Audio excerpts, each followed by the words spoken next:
A gente quer sempre ter um bate-papo legal com você para falar sobre saúde. E hoje a gente fala de uma doença que chama bastante atenção nesse desafio de cuidar do corpo e da saúde das pessoas. A obesidade, minha gente. E essa é uma das doenças que mais cresce aqui no nosso país. Segundo dados divulgados pelo SISVAN, o Sistema de Vigilância Alimentar e Nutricional do Ministério da Saúde, quase 35% da população está com algum nível de obesidade. E aí é nesse cenário que os medicamentos inovadores, mas muitas vezes sem prescrição médica, acabam ganhando espaço. A preocupação é com relação aos efeitos colaterais quando usados sem indicação de um profissional. Isso porque a resposta ao medicamento varia de paciente para paciente. Enquanto alguns não apresentam reações, mesmo com doses altas, outros podem necessitar de internação com doses baixas. Pois é, viu? E vale lembrar que a indústria farmacêutica produz medicamentos de excelente qualidade, viu? Que são seguros e eficientes. E quando usados da maneira correta, eles vão trazer qualidade de vida para o paciente. Então, que tal entender como esses medicamentos funcionam, quais são os benefícios deles e principalmente em que casos eles são recomendados? Quem nos explica é o endocrinologista Dr. William Rangel. Doutor, seja bem-vindo à nossa casa mais uma vez. Muito obrigado mais uma viu? vez, é sempre um Obrigada, prazer. doutor. Bom, está Mais com uma estar com vez, vocês. por favor. Doutor, quando a gente fala de emagrecimento, hoje a gente está falando de saúde e de inúmeros dados, né? A gente acabou de falar ali sobre obesidade, sobre sobrepeso, que também a maioria da população está. O senhor tem sentido isso, que tem aumentado com os anos? Com toda certeza, né, Biane? A gente vê, e eu costumo brincar muito com o meu paciente isso, né? Antigamente, muito antigamente, a gente tinha que caçar o nosso alimento. Basicamente, a gente tinha que pescar ou tinha que sair para matar o bicho e depois comer o bicho. Hoje não, a gente tem o alimento em 5 minutos, né, que a gente pede na internet, nos nossos celulares, e a gente tem várias refeições por dia, né? Embora sim, isso é muito saudável, a abundância fez com que muitas pessoas que tivessem predisposição se tornassem então obesas, né? E hoje, mais do que vocês falaram, a gente precisa entender que a obesidade é sim uma doença. Por que é uma doença? Porque leva a agravos à nossa saúde. Para vocês terem uma ideia, segundo, né, a Organização Mundial de Saúde, a OMS, define que existe 13 tipos de cânceres mais relacionados à obesidade. Ou seja, só o fato de eu estar obeso, eu tenho 13 tipos de câncer a mais a me preocupar do que uma pessoa que estaria magra. Existem mais de 40 doenças que estão relacionadas, desde doenças que a gente já conhece, como hipertensão, diabetes, esteatose hepática, problemas articulares, que são mais agravadas, não podem aparecer com maior frequência nos pacientes com obesidade. Então, quando a gente trata a obesidade, a gente vai enxergar um paciente muito mais saudável, porém é um desafio muito grande, né? Hoje em dia, uma pessoa quando tem pressão alta, vai no cardiologista, tá tudo bem para escrever um remedinho. Quando tem uma diabetes, tá tudo bem para escrever um remedinho, mas as pessoas têm um mega preconceito de falar que precisam de remédio para emagrecer.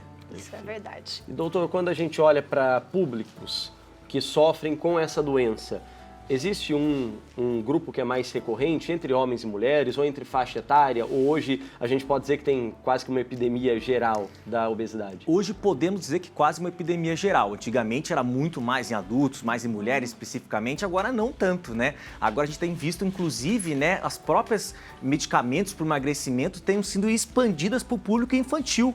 A gente tem visto cada vez mais ensaios clínicos, né, para crianças acima de 12 anos e, inclusive, alguns ensaios clínicos rolando para conseguir utilizar em criança abaixo de 12 anos. Lógico, em casos extremos, né, onde existe uma obesidade ali, talvez até genética, para que essa criança, né, possa ser tratada e não sofra bullying na escola, não sofra preconceitos, não carregue, né, muito dos fardos de ter o excesso de peso. Doutor, quando você fala dos medicamentos, né, a gente pensa logo nas canetas, que estão tão famosas. E também do certo preconceito, né? Porque, mais uma vez, a obesidade é uma doença, não é? Você fala para a pessoa, para de preguiça, vai lá fazer um exercício que você emagrece. Não é só isso, né, doutor? Eu queria que você falasse um pouquinho dos tratamentos, como que eles funcionam, quais são as diferenças deles? Sim. Uma coisa importante que você falou, né, sobre algumas pessoas falarem assim, vai lá e faça o exercício e dieta. Isso já foi testado. A gente tem uma pesquisa britânica que foi feita no Colégio de Londres, onde mostrou que os médicos, quando mandavam os pacientes tomar vergonha na cara, que é um termo extremamente errado, e mandar eles simplesmente fazer dieta e atividade física, apenas 1% dos pacientes tinham sucesso em um ano. mostrou que essa conduta está errada, pois muitas dessas pessoas que sofrem de obesidade têm outros problemas vinculados, não só um problema genético, uma predisposição muito grande, como problemas psicológicos. Então essa pessoa sim precisa de tratamento uma vez que ela tem obesidade. E por que a gente fala tanto, né, das canetinhas e a gente tem que tomar cuidado com os preconceitos? Como vocês podem ver, parece que são canetas iguais, mas não são, pessoal. Aqui eu tenho uma caneta que se trata de um análogo do GLP-1, tratamento para o emagrecimento e diabetes. Aqui eu tenho insulina, então muitas pessoas se confundem de achar que estão aplicando insulina. E as pessoas têm medo de insulina, né? Porque sabem que a insulina engorda, pode levar a hipoglicemia, sintomas graves e são para o estágio final do pacientes que sofrem de diabetes. A gente precisa mostrar para o público que são coisas completamente diferentes. Insulina é para o paciente diabético avançado, que já não possui, né, reservas pancreáticas. Já no caso, os análogos do GLP-1, não. São medicamentos que podem ser usados, inclusive, pessoas que não têm diabetes. Inclusive, né, o nome mudou no Brasil, alguns desses medicamentos mudaram até mesmo de nome para acabar um pouco com o preconceito. Para dizer, não, isso aqui é indicado para pessoas que sofrem de obesidade, mesmo que não tenham diabetes, mesmo que não usem insulina. Eu acho que é o primeiro ponto a gente entender sobre isso. E por que, a Biane, elas cresceram tanto, né? Primeira coisa que a gente tem que entender é que mesmo que ela tenha sido primeiro para diabetes, para depois ter migrado para a obesidade, a gente quando vai estudar o nosso padrão ouro na obesidade no Brasil hoje, que é cirurgia bariátrica, por mais que a gente imagine, poxa, a pessoa teve ali um desvio intestinal, então ela emagrece porque ela está tendo uma desabsorção ou por causa da restrição do tamanho estomacal. Na verdade, os estudos mostraram que não é isso. O que acontece quando você muda o trato gastrointestinal, você muda a secreção de alguns hormônios, como leptina, como grelina, como GLP-1 e como amilina. E aí que a indústria enxergou e conseguiu então produzir análogos, que são substâncias semelhantes. Então hoje as canetinhas nada mais são do que uma cópia do que a cirurgia bariátrica faz com o corpo sem precisar mudar, né, o trânsito gastrointestinal. Porque uma vez que você muda o trânsito, você pode mudar alguns locais de absorção de vitaminas. E essa pessoa que faz cirurgia bariátrica, ela tem indicação para o resto da vida de repor vitaminas. Então a gente precisa compreender que as canetinhas hoje são substâncias que o nosso corpo já produz. Só que são sintéticas, então estou usando algo que o meu corpo já conhece. E quando a gente fala do GLP-1, é um hormônio que leva à saciedade, só que ele dura poucos segundos na nossa corrente sanguínea. Foi então que ele foi sintetizado, ele se encontra dentro dessa caneta. E uma vez que a pessoa aplica, né, ele tem uma estruturação que dura uma semana no caso da semaglutida. Algumas outras, como a liraglutida, duram uma semana só, mas no caso a semaglutida e a tirzepatida duram uma semana inteira. Então a pessoa está usando um medicamento que, além de favorecer, né, uma redução da fome, também age em vários organismos, vários órgãos do nosso corpo, ajudando a queima de gordura, ajudando a tirar a gordura do fígado, estudos mostrando que a pessoa tem menos infarto AVC porque diminui colesterol. Então é realmente mostrando que tem trazido muito benefício. E pasmem, mostrou que tem um efeito anti-inflamatório lindo e inclusive reduziu câncer nas pessoas. Para vocês terem uma ideia, a Victoza é uma das nossas canetas liraglutida que menos levou a perda de peso, só que ela conseguiu reduzir o câncer, né, a incidência de câncer, tanto quanto uma cirurgia bariátrica, que emagrece muito mais. Sim. Porque a caneta, além de emagrecer, mesmo que pouco, tem um poder anti-inflamatório muito grande. Isso é comprovado hoje e a oncologia vai começar a usar as canetas cada vez mais. Uau, que legal. É um assunto, que a gente sabe que gera muitas dúvidas, então primeiro vamos reforçar o convite para você que está assistindo, manda mensagem para a gente no nosso WhatsApp ou uma outra sugestão, vai lá no nosso Instagram, @programa Viva a Tarde, já tem a foto do doutor lá, vai lá nos comentários e deixa a sua dúvida ou o seu relato, se você já fez uso, já passou por alguma situação de tensão, né, de poxa, me recomendaram e eu fiquei com medo, conta lá pra gente a sua história, né, Abi? Boa, porque a gente também agora vai pras ruas, saber o que as pessoas sabem sobre emagrecimento. Vamos lá. Oi pessoal, tudo bem com vocês? Hoje eu vim fazer uma pergunta polêmica que divide opiniões. Canetas emagrecedoras. Você já usou? Conhece alguém que tem usado? Deu ruim? Bom, hoje a gente vai saber disso das pessoas aqui nas ruas. Bora comigo, vamos lá? Você já ouviu falar naquelas canetas emagrecedoras que as pessoas estão usando? Já ouvi falar, já. E você usaria ou já usou? Não usaria. Eu acho que, vamos dizer, para saúde não adianta muito, é mais fácil assim, se alimentar bem, ter uma rotina diferente, treinar, algo do tipo. Mas eu acho que não adianta muito não, não para isso, nesse caso. Mas é uma opinião, assim, mais minha. Muita gente usa pela questão da obesidade, que é uma doença. Nesse caso, você acha que seria bacana? É que depende de cada um, né? A gente não sabe como que o outro tá com o próprio corpo, tem gente que se aceita, tem gente que não. Então, é assim, se depender da pessoa, é a escolha dela. Mas eu não acho muito certo, não. Não pra isso. Eu já vi falar, mas nunca usei, não. Mas você recomendaria, assim, para os seus filhos, para os seus netos, você deixaria? Não, Por que não? porque eu não quero. Não quero emagrecer, não. Deixa eu engordar mesmo. Vai ficar mais gordinha? Não é por isso também. É porque tem uma série de problemas. Eu tenho diabetes, eu tenho um bocado de coisa, então é melhor evitar. E a senhora não recomendaria para ninguém? Não, Melhor não. não. É sobre a caneta, já não é certo, né? Mas quem comprar, tem que comprar a original, né? Porque ultimamente estão vendendo caneta do Paraguai, caneta falsificada. Aí, em vez de resolver, complica mais a vida de nós, do cidadão, né? Então não é cabível. Quem quiser comprar caneta, procura saber, procura o médico, passa por informação para ficar mais adequado. Já ouvi falar, mas a gente nunca usou. Mas você usaria? Atualmente... por enquanto não. Não, Por que não? eu acho que por causa dos riscos. Eu conheço... Tem alguns conhecidos que acabaram usando e acabou dando... Por causa dos riscos com a saúde mesmo, sabe? Então foi uns casos assim bem complicados. Se tivesse orientação médica, daí poderia ser diferente. Então, nós tivemos esses dias atrás no médico, né? No endócrino, porque a gente quer mudar os nossos hábitos de vida, alimentar. E ele falou pra gente fazer exercício físico, pediu pra procurar um nutricionista, então a caneta ainda não foi indicada. Eu acho que por aqui as pessoas estão meio receosas, não estão confiantes e não recomendariam, né, o uso destas canetas. Eu, por enquanto, termino meu papo por aqui, mas continuo com vocês aí no estúdio. Qual será a recomendação quando a gente deve usar essa caneta de forma consciente, hein? Beijo! Tchau, tchau! Valeu, Gabi, beijo. Boa. Antes da gente responder essa pergunta, já tem mais perguntinhas, então vamos ver o que o pessoal está já falando. chegou pergunta lá no... Já. Aqui no WhatsApp, ó. A Jo, boa tarde, a Abigui. Boa tarde, doutor William. Tira uma dúvida minha. A hipoglicemia é causada por excesso de insulina? Obrigado. Aproveitando para já tirar essa dúvida também, doutor. Sim, bacana. Primeiro, talvez um pouquinho do pessoal na rua, né?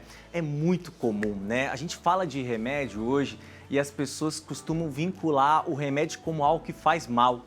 E eu costumo muito falar do meu paciente, né? Principalmente aquele paciente que é mais idoso, que toma já remédio para pressão, remédio para o infarto, remédio para diabetes, e ele reclama, doutor, eu tomo muito remédio, isso vai me fazer mal. Eu falo, rapaz, vai fazer mais mal se você parar, acredite, né? Se ele foi prescrito, ele vai te fazer viver mais tempo. Assim como você tem pressão alta, você precisa diminuir a pressão alta. Tem diabetes, tem que diminuir. E às vezes, né, esse paciente que é polimedicado, a gente considera que vai ter algum malefício para a saúde. Tanto as canetinhas são um exemplo disso. Por quê? Muitas pessoas têm medo de que possa acontecer com o fígado.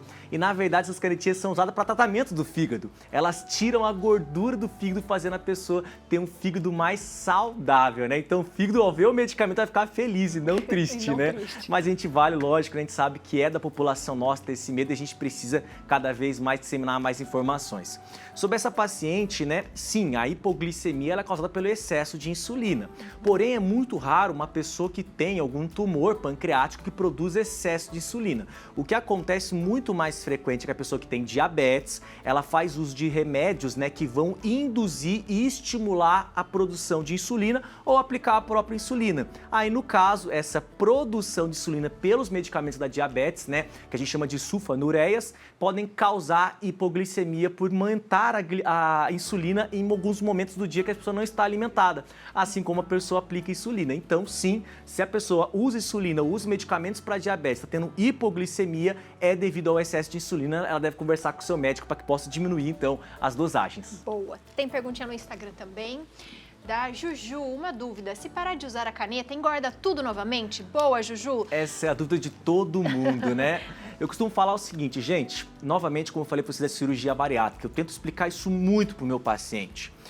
O paciente com cirurgia bariátrica conseguiu, então, mudar a secreção desses hormônios. Então, ele diminuiu os hormônios, né, que causam fome, como no caso a grelina, e aumentou a secreção, né, de hormônios que induzem a saciedade, como o GLP-1, como a própria leptina e por aí afora. O que a gente sabe? E as pessoas têm que entender. Tudo na vida, se você para e volta a cometer erros, volta a piorar.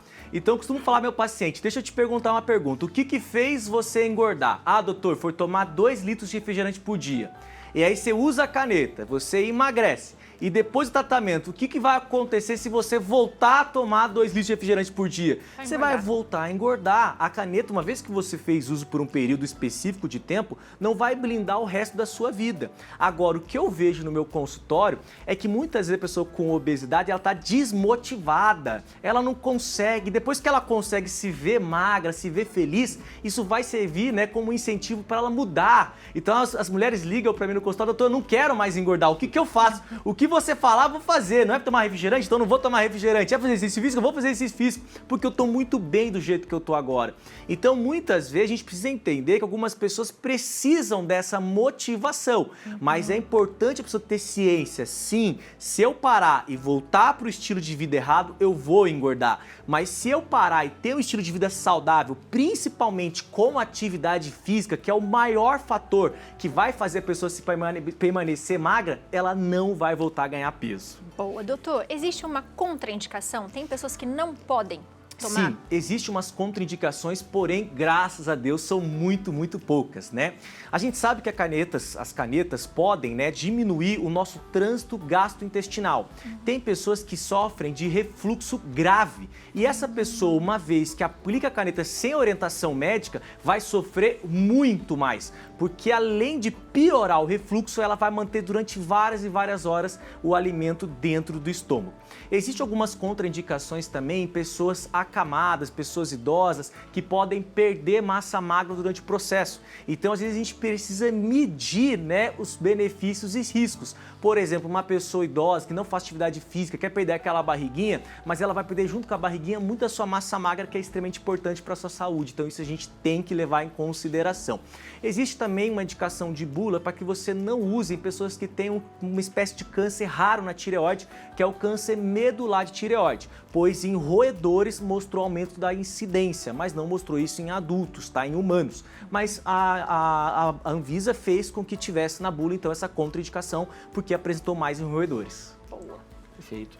Doutor, uma outra questão que fica, acho que para quem está tendo contato com o tema nas primeiras vezes, né, e a gente viu as pessoas também nessa questão do preconceito. Muito. Hoje em dia, a gente vê nas redes sociais, né, as pessoas falando de maneira muito aberta sobre esse tipo de medicamento. Isso, o senhor entende que ajuda a divulgar esse tipo de tratamento, mas de alguma maneira pesa contra também essa influência excessiva, né, de pessoas que muitas vezes não são médicos falando, né? São pessoas que fizeram uso falando para outras. Exatamente. Olha, vale a pena, incentivando, isso aí pesa contra também? Muito, Gui. Por quê? O que eu vejo no meu dia a dia? A gente sabe que os índices mostram pra gente que apenas 20% das pessoas terão náusea. Só que normalmente de 10 pessoas, então 20% é apenas 2. Sim. Só que normalmente as outras 8 pessoas que não tiveram náusea ficam quietinhas. E só quem vai falar na internet são as que tiveram a mais experiência. E aí as pessoas, como eu disse ali, né, imaginam que boa parte das pessoas que vão usar a caneta vai ter alguma complicação, sendo que apenas 20% das pessoas vão apresentar um pouco de náusea, que pode ser, no caso, né, melhorada com indicação médica de medicamentos para náusea, né? Então, às vezes, atrapalha essa pessoa estar trazendo informações não corretas. Então, acho que cabe nós médicos mostrarmos os níveis de evidência científica, os estudos científicos, para mostrar, calma, peraí, isso pode ajudar muitas pessoas, tem ajudado muitas pessoas e está trazendo saúde. É realmente uma revolução, Gui. Se a gente pegar nos Estados Unidos, já tem dados mostrando que 12% da população americana já utiliza as canetas. No Brasil, a gente não tem nem 1% da nossa população, então é algo que sim, a gente vai ver cada vez mais, porque cada 10 pessoas, uma vai estar utilizando essas canetas emagrecedoras. Então é algo que sim, vai crescer e eu acho que de maneira benéfica, porque realmente do jeito que tá, não tá dando. As expectativas sem as canetas é que em 2035 a nossa população seja quase inteira de obesos, pessoal. Então a gente precisa mudar o jogo e o tratamento aqui parece ser uma excelente opção. Com certeza. Doutor, seja sempre muito bem-vindo à nossa agradeço casa. sempre um prazer enorme. Você de casa, aproveite. Se tem mais dúvida, mande mensagem para o doutor, mande mensagem no nosso Instagram também, que o doutor responde, logo ele volta. Lembrando sempre, né, que se a gente puder evitar uma cirurgia, né, e puder fazer um medicamento e a gente seguir, cuidar da nossa saúde, tanto mental quanto a nossa saúde do corpo, acho que as coisas funcionam bem melhores, né, doutor? Seja sempre bem-vindo, viu? Muito obrigado, gente. Espero que a gente tenha contribuído em parar um pouquinho com esse preconceito, né? As pessoas saibam que se precisa de tratamento, procure um médico de sua confiança. Com certeza.